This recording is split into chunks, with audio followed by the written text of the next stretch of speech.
A very good evening. Many thanks for staying with us on TV47 tonight. And these are some of the stories making headlines on TV47 Spotlight.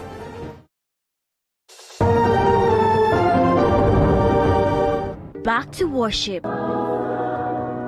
But very few complied with the government guidelines. Sisi tunaweza kujipanga kushinda walevi. Sisi tunajua kujichunga na tunajua kuchunga watu wetu. DP Ruto allies pray for Waluke ahead of Tuesday's appeal hearing. And tonight, we tell you how hard it is to study at home. It's so hard because the noises of children outside, the loud music. But they will have to wait till January. In our special feature tonight, alternative lessons. A very warm welcome to you on TV47 Spotlight tonight. My name is Bombi Chege.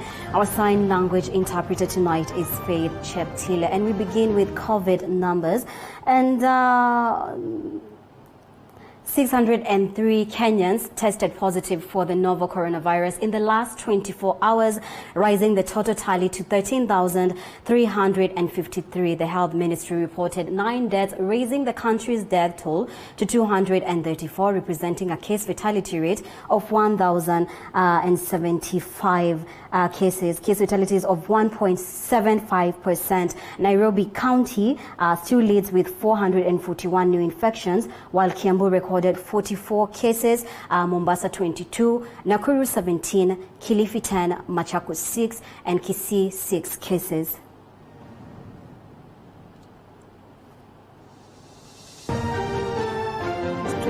Usirola haraka sana.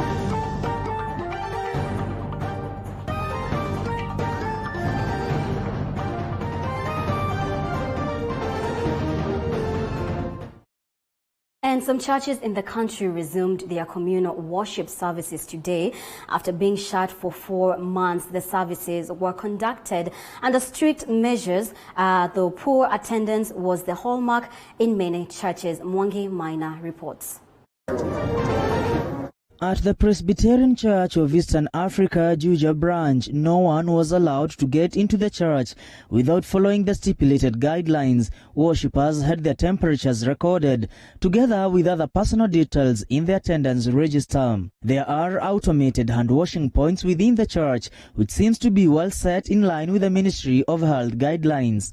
Today we started with these services, and in between the services we have fumigated the church. The first three, the instruments, and a break of 1 hour in between. Of course, we have told our members it is better to stay at home, and we are here because of those who and the burning desire to come at the sanctuary, And as you see, not many that are able to come because of the fear that is there. The church has been forced to reschedule their order of services to accommodate more 1-hour services. The number that attended the services today was very low, according to church officials.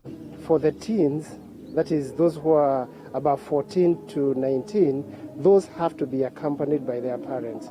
But in the afternoon, between 4 and 5, or 3 and 4, we have a youth and university service. At Goshen Mission Sanctuary, Pastor Stephen Mwangi says many worshippers snapped the service for fear of COVID-19. So the turn-up was very poor. Even you can check our list book, you can see we have only 12 members who attended, but the service was very okay. In Nairobi, Catholic faithfuls at the Holy Family Basilica sang joyfully after 4 months without physical church services. Lakini hata kwangu mimi ni furaha tele kuweza kuwaona tena. Ni zaidi ya miezi mitatu na tukuweza kuonana. Hata Jumapili hatungeweza kukutana. At the All Saints Cathedral, the service was televised and streamed online as the church deliberates on the reopening.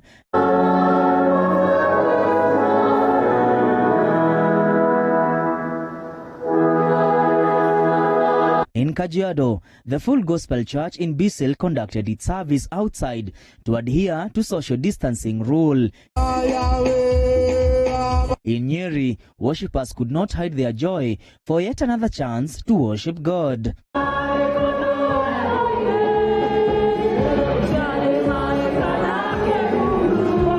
We can do away with the familiarity such that when we come back to his place of worship, we will be new creatures with the full knowledge of who he is. In Eldoret, Uasin Gishu County, low numbers were witnessed in various churches, with leaders calling on faithfuls to appreciate the chance given for worship. Looking at the situation, it is not by our strength now that we'll get out of this, but prayer will help us go through this. Sisi ni watu ambao tuko very sober. Sisi tunaweza kujipanga kushinda walevi. Sisi tunajua kujichunga na tunajua kuchunga watu wetu. Maana kama mimi ni mchungaji na sina watu nitahubiria nani? Other churches remain closed until all requirements are met before reopening. With the first Sunday of the official resumption of worship services here in the country, many churches have seemed to have adhered to the directives laid down by the Ministry of Health to help combat the spread of coronavirus. Reporting for TV47 from Juja in Kiambu County, my name is Mwangi Maina.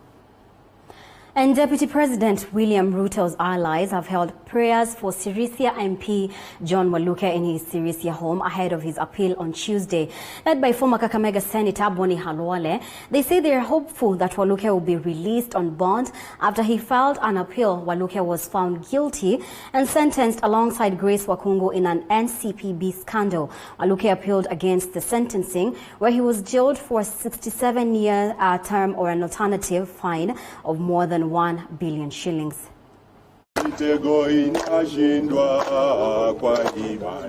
Politicians from Western Kenya allied to the Tanga faction of the Jubilee Party that supports Deputy President William Ruto held prayers for Sirisia MP John Waluke.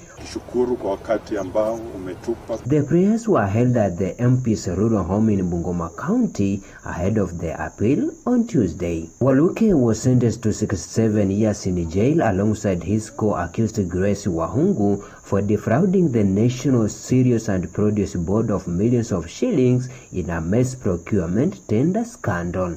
The former Kakamega Senator Boni Halwale says that Waluke's case is political, demanding the arrest of other corrupt culprits in Kenya. Amefungwa sio kwa sababu ya makosa. Amefungwa kwa sababu ya msimamo wa siasa. Waluke's case, I tell you our people, is being treated like a criminal case. Waluke's case is a civil matter. It's not criminal. Ile shida ama corruption kubwa hapa Kenya, ile iliyoko ni double standards ama selective justice. Hiyo ndio corruption kubwa yako hapa nchini Kenya.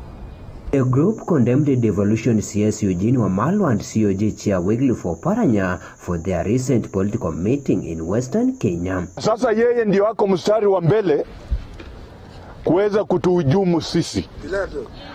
Hata hii tear gas mnaona tunakula. Ni yeye, si Uhuru. Ni hawa ndugu zetu Eugene na kina Oparanya. Ningependa kuambia Uhuru, sisi ni watu wa Ruto. Na mulitembea na Ruto mpaka mkafika mahali mmefika. Wewe tupatie nafasi, kwa maana sisi watu wa Western tuko civilized. You can choose even to imprison us because you have the powers. But let me come it more clearer that we are not going to stop. You can choose even to bar us alive. Time will come that history will be fair to us. We are not going to relent.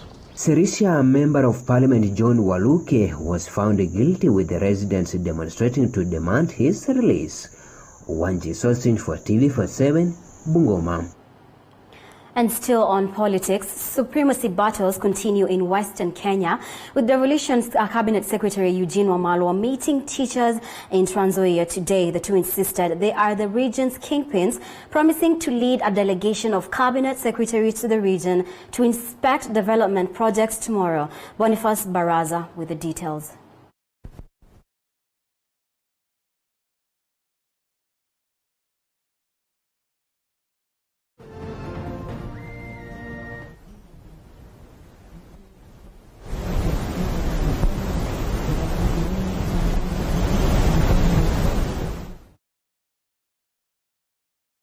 And my apologies for the hitch in that story.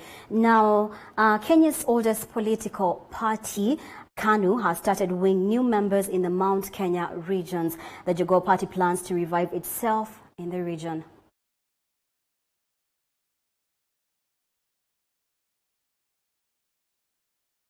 And they're building bridges initiative so as to secure the future of the region. The party, which has begun plans to revamp and popularize the party in the region, retaliated that the president is a region spokesperson and thus will give direction that the region will follow ahead of the 2022 general elections. Recruitment, we are introducing digital registration for all the members, and we have advised our members, those who had joined other parties, to deregister from the previous parties so they can join the present KANU.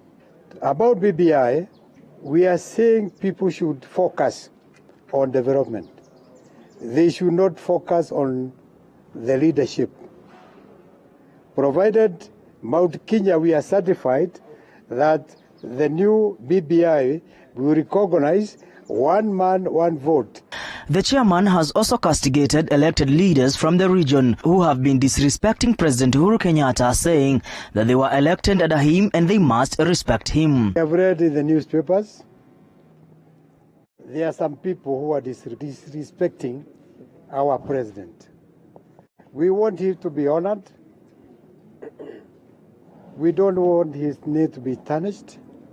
That is bring BBI to promote a certain person. What we are saying, we need respect.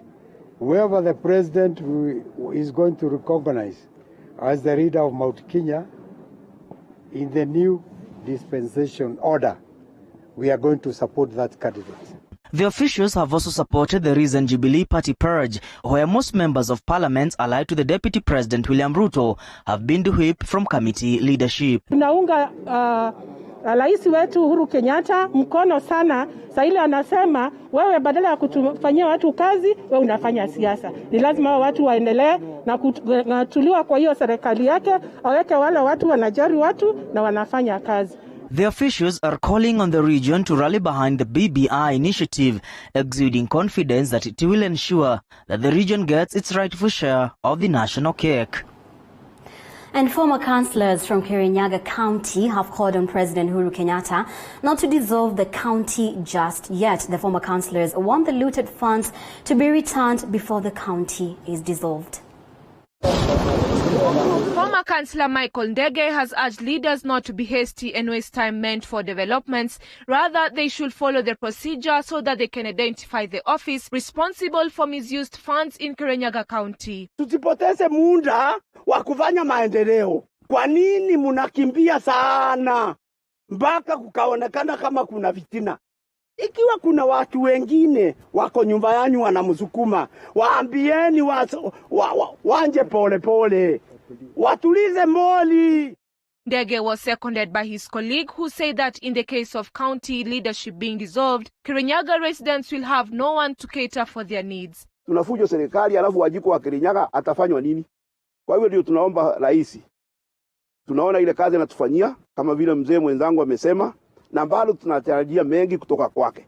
Kwa hivyo sikubali kufuja serikali yetu kabla tujue kama ile pesa amepatia Kirinyaga imepotea na imepotea na nani. Area MCAs have begun collecting signatures from residents demanding that the county leadership be dissolved after Governor Anne Waiguru was saved from an impeachment by the Senate. Tunauliza hata majina ikipelekwa, rais afanye kukawia ili ile uamuzi wa Senate ufanye kazi kwanza. Tuojue haki iko wapi kwa governor na kwa MCA. Nanok Lauren, TV47. And with an increase in teenage pregnancies in the country, many of the victims have been fearing to seek reproductive health services. President Uhuru Kenyatta recently directed the National Crime Research Center to move swiftly and investigate increasing cases of teenage pregnancies.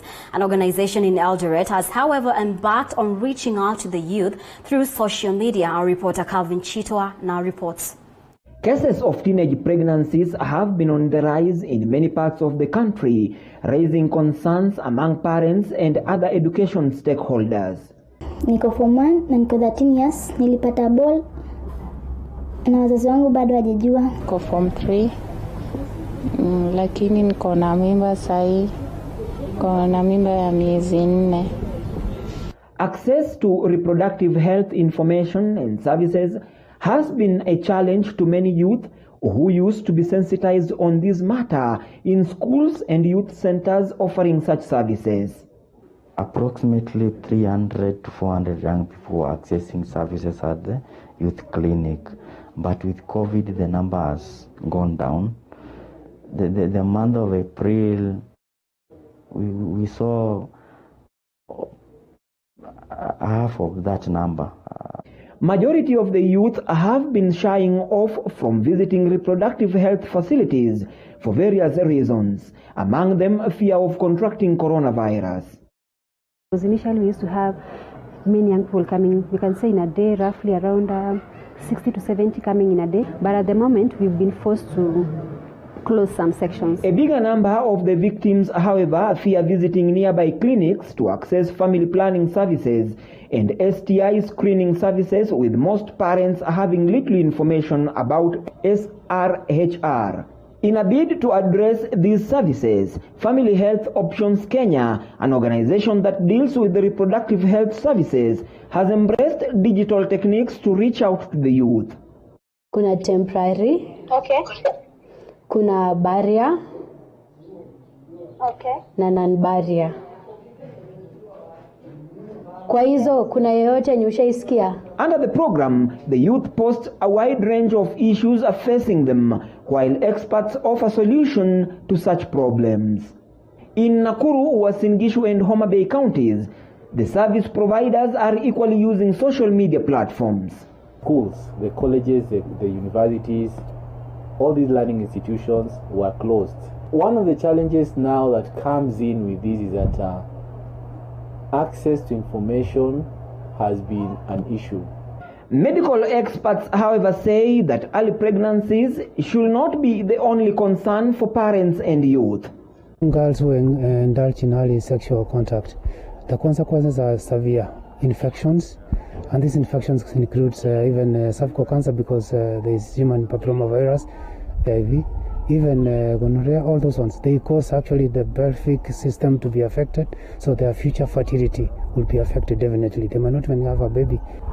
Calvin Chitoa, TV47, Uasin Gishu County. Thank you for staying with us on TV47 Spotlight. Let's take a short break. We'll be back with more.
Welcome back to TV47 Spotlight. Now, supremacy battles continue in Western Kenya with Devolution Cabinet Secretary Eugene Wamalwa meeting teachers in Trans Nzoia today. The two insisted they are the region's kingpins, promising to lead a delegation of cabinet secretaries to the region to inspect development projects tomorrow. Boniface Baraza has the details.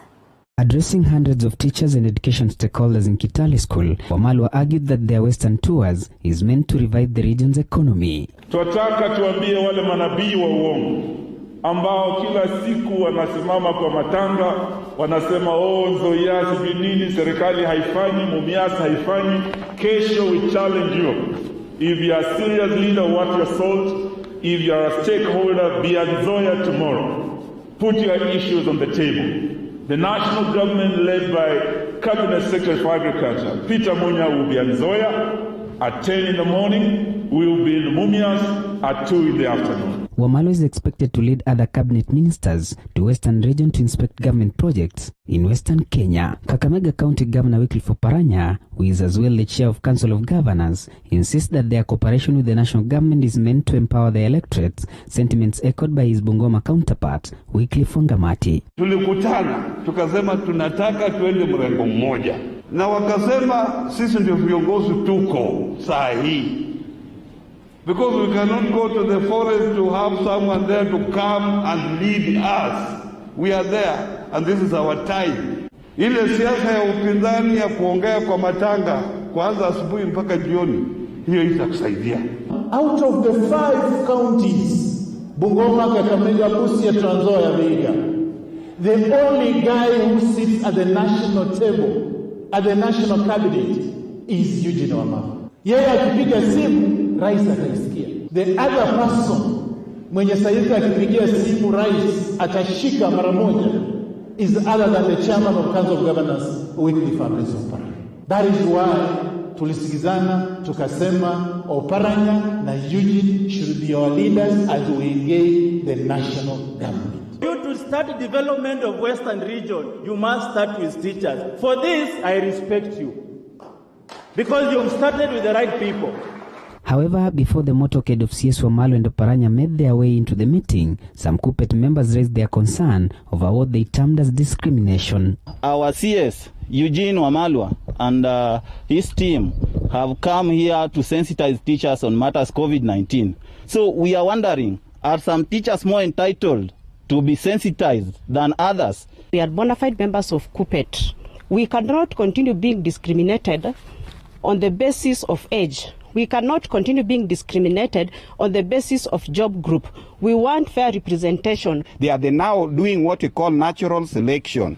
And some of them are retiring soon. We are wondering which teacher are they representing? Which idea? Do they even have the idea of the 21st century? With the two factions emerging in Western Kenya, majority of the locals argue that the two leaders are playing 2022 politics.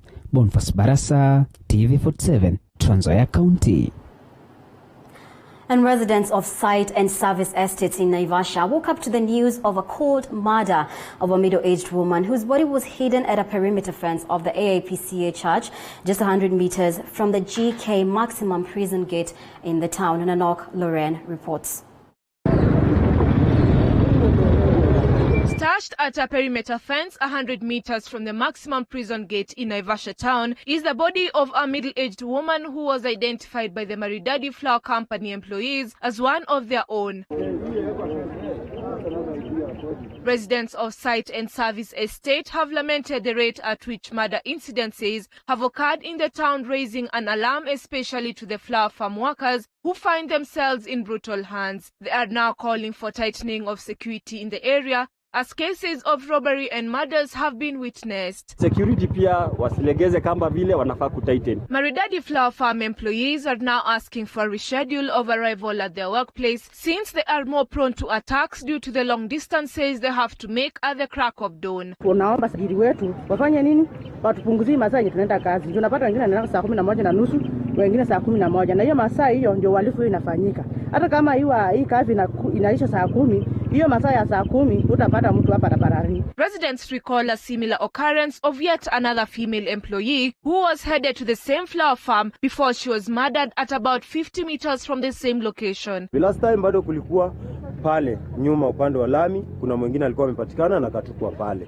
Bado tena kuna day nyingine tena tulikuja tukapata tena hapa. Nana O'Cloren, TV47. Now, after the closure of schools, students and pupils have been forced to find alternative means to continue with their studies.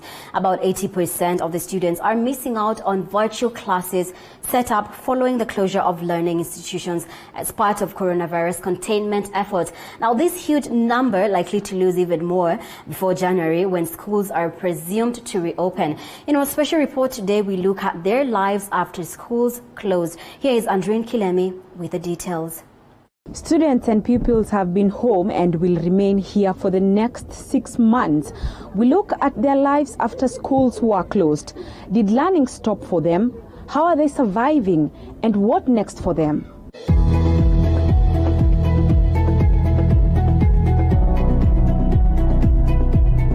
Kusoma ni tricky, inabidi uende library. Kuenda library pia maybe mama anakataa. Anakushuku since we ni msichana. Such is life for most learners in the country and has been the case since March 15th, 2020, after the Kenyan government abruptly closed schools in response to COVID-19, disrupting nearly 18 million learners across the country. In Kibra constituency, Nairobi County, we meet Helen Akinyi, a Standard 8 candidate in one of the primary schools within Kibra. Helen spends the better part of her days washing clothes or cleaning the utensils or even cleaning the house. This has been her routine since the closure of schools. She rarely gets time with her books, and when she does, she walks for about 3 kilometers to her school, where she uses one of the classrooms to do her personal studies. She says learning from home has proved to be difficult. Learning at home is so hard because the noises of children outside, the loud music. Studying at home is so hard. So sometimes I come here to school, study for at least 1 hour, and then go back home. Her mother says Helen is worried about repeating a class in the coming year and more worried about her grades. She has had to have some important and inspiring conversations with her daughter, who at some point was becoming stubborn and unmanageable. Mtoto analia shule kila wakati, hata ukimpea hata kitu afanya analia tu shule. Juu amependa shule. Sasa mimi namtuliza tu nyumbani. Kaa tu kwa nyumba mama siku zitafika. Juu hapa kwa nyumba alikuwa na stress. Stress sana ndio imeongezeka. Sasa mimi namtuliza tu corona iko, usiende shule, hakuna shule bado. When schools reopening was pushed to 2021, Helen opted to use her time to go through her old notes. Online learning for her is a challenge. She says her strongest subjects include mathematics, social studies, and English. Her dream is to get at least 400 marks in the national exam. Many children have the problems of studying at home. So we'd like the government to help us learn. We set to find out what life is like for other learners in the area. And in our pursuit, we find these children crowded in one corner of the veranda just outside their house. This is their new classroom, or so is it. They have made a jiko from an old tin, which they use to make lunch.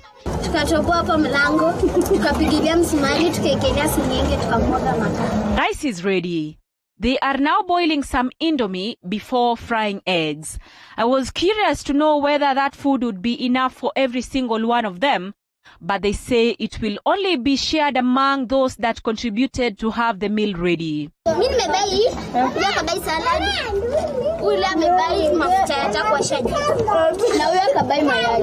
kilometer from here, we find Mark Nyaema. Nyaema is a Form 4 candidate at Etana Secondary School in Nyamira County. He is now a barber. His father used the wall to his house to set up this small room. Nikamuuliza Kenya anahitaji. Kaniambia kile kiko karibu ndiye atafanyia. So nilikuwa na mashine ya welding, kuna mashine ya kinyozi na niko na computer yake alikuwa anacheza nayo games. So na niko na kaukuta pale. Ilibidi tu hiyo ukuta tu utilize. Katengeneza kanyumba hapo Mei. Ndio nikamuintroduce na hizo machines. Akaanza tu kinyozi na vitu ndogo ndogo tu kufundisha watoto kompyuta. So riziki anapata na hapo. Namkanga asubuhi naenda nafungua works yangu ya kinyozi ama singine naenda kusaidia wazazi wangu kwa welding. Hiyo ndio napata my daily living. Mark spends most of his time at this barber shop. Sometimes he helps his dad in welding and is only left with the night when he gets time to look at his notes. Nilikuwa nimeplan vizuri kama naenda kupita vizuri. Sasa hii yule ametukatizia shule sasa imepunguza ile morality yangu ya kuenda kupasa. Lakini sasa sijatulia bado, nila kusoma tu bado. At Mzee Fred Okomol household, which houses 11 children, life has not been easy. Nimekuwa na shida. Watoto wakienda shule saa zingine hata wewe mzazi una relax. Unaweza kuwa na mawazo kidogo, lakini kumbuka hali ya kukua bila kasi kama mzazi, watoto wanakaa kwa nyumba na unakaa the whole day. Ni mimi ndio najaribu kuwa kama mwalimu. Toka asubuhi inabidi niwapatie, nikuwe na timetable yangu na wao. Wanasoma kidogo kidogo ile material ambayo tuko naye, lakini haiko sawa. Ile nikipata kitabu naomba. Saa zingine tunatumiwa masomo kutoka kwa shule ya hawa wa primary. Ndio wanajaribu polepole na iko sio rahisi, ni ngumu. Ni ngumu. Hali hii hata fadhali watoto kama huyu sasa angemaliza form 4. Ningekuwa naweza kurelax kidogo. His son Dan Okring, a form 4 candidate at Masinga Boys Machakos, who sells water for a living, says learning from home hasn't been easy. His dream of joining Kenyatta University next year has literally been halted. Nilikuwa nimepanga nifanye vizuri nipate B+, niende KU nisomee law.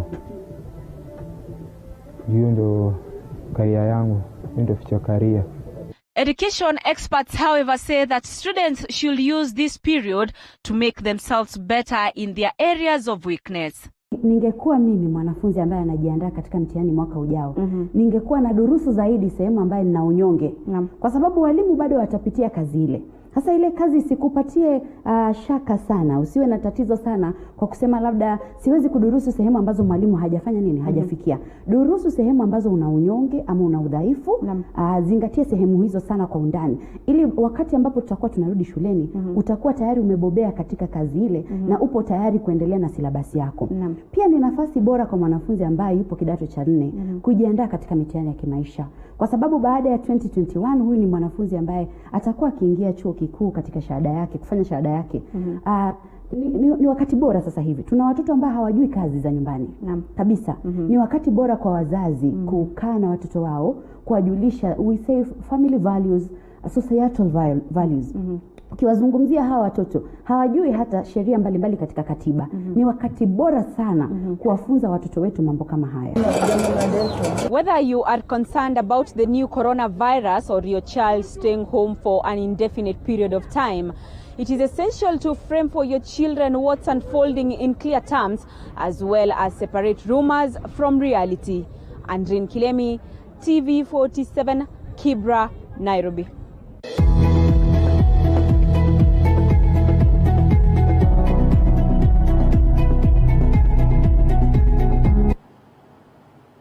Thank you for that report, Andreen. Now, 33% of Kenyans believe the government has done very well in containing COVID-19. This is according to a research by TIFA Research Company, which states that 48% believe the government has somewhat done well in containing the virus. According to the statistics released by TIFA, 33% of Kenyans have applauded the government in combating COVID-19. 48% of Kenyans says the government has done well. However, 9% of Kenyans says the government has performed poorly in its efforts to combat the coronavirus pandemic. 40% of Kenyans says if the situation continues with no assistance to Kenyans, cases of crime might increase. 32% of Kenyans says there will be an increase in hunger, with 4% saying there will be a possibility of riots and violence. The statistics further stated that 74% of Kenyans believe there is a relief food, with 33% saying it will be of help to the affected families. 55% of Kenyans believe there is disbursement of funds. 45% believe it will be of help in such a situation. 45% believe it will be of help in such a situation. 31% so far have no income after being fired from their places of work. 15% of those who were employed were fired. 8% have never been employed. 579 Kenyans were interviewed between 2nd and 15th of June. Supplies Authority KEMSA are still under investigations by the Ethics and Anti-Corruption Commission after it emerged that the tenders were mysteriously awarded to specific companies under the cover of COVID-19 pandemic. Prices of personal protective equipment were exaggerated. Gatundu South MP Member of Parliament Moses Kuria has weighed in on the matter, calling in proper investigations into the matter. Some ODM legislatures have been linked to the scandal. When KEMSA CEO John Amanjari Mwangi was before the National Health Committee after the alleged misappropriation of donor funds of the body, the members sought to know why he was procuring personal protective equipment at 9,000 shillings against the market price of 4,500 shillings. EACC documents also indicated the agency procured a 9.5 mask at 13,000 shillings against 700 shillings market price and KN95 mask at 700 shillings against 450 shillings market price. The agency also procured surgical masks at 90 shillings per piece against 50 shillings market price. In his defense, Dr. Mwangi said they were buying quality items, unlike those sold in the market, whose quality is unsure. Gatundu South Member of Parliament now pointing fingers at some legislatures in the 7.7 billion shillings scandal. Tenda ya ile vifaa ya PPE ilipewa mtu mmoja kwa single sourcing. Na tulipochunguza tunasikia kuna watu majina yanatajwa, Junet Mohamed, Gladys Wanga ndio walipewa hiyo tenda ya 7 billion. Sasa kama huu ndio wakati ambao tunakuanga na opposition, hii maneno ingekuwa katika vyombo vya habari kila pahali, hakuna maneno mengine ingekuwa inaongelelewa isipokuwa hiyo. Sasa sababu hakuna upinzani, hii ndio madhara ya kukosa upinzani katika nchi. Ya kwamba bilioni 7 sio pesa kidogo. Tulikuwa tunasema sakata ya Goldenberg ilikuwa 5.8 billion. Hii ni 7 billion na dunia imetulia tu kama maji kwa mtungi. So kama waziri Mutahi Kagwe sio siasa anacheza akizunguka Kenya mzima, na alituambia ya kwamba atafagia wakora wote katika Afya House. Aanze hapo, aache kuzunguka counties kufanya siasa, kwanza angalia hiyo sakata ya 7 billion ambayo tunasikia imepewa Gladys Wanga na Junet Mohamed. Health Cabinet Secretary Mutahi Kagwe has publicly admitted that misappropriation of donor funds meant for drugs has been rampant in the Ministry of Health. Thank you for staying with us on TV47 Spotlight. Let's take another short break. We'll be back with more.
right, welcome back. Now, President Uhuru Kenyatta has joined world leaders in mourning American civil rights crusader and long-serving Congressman John Lewis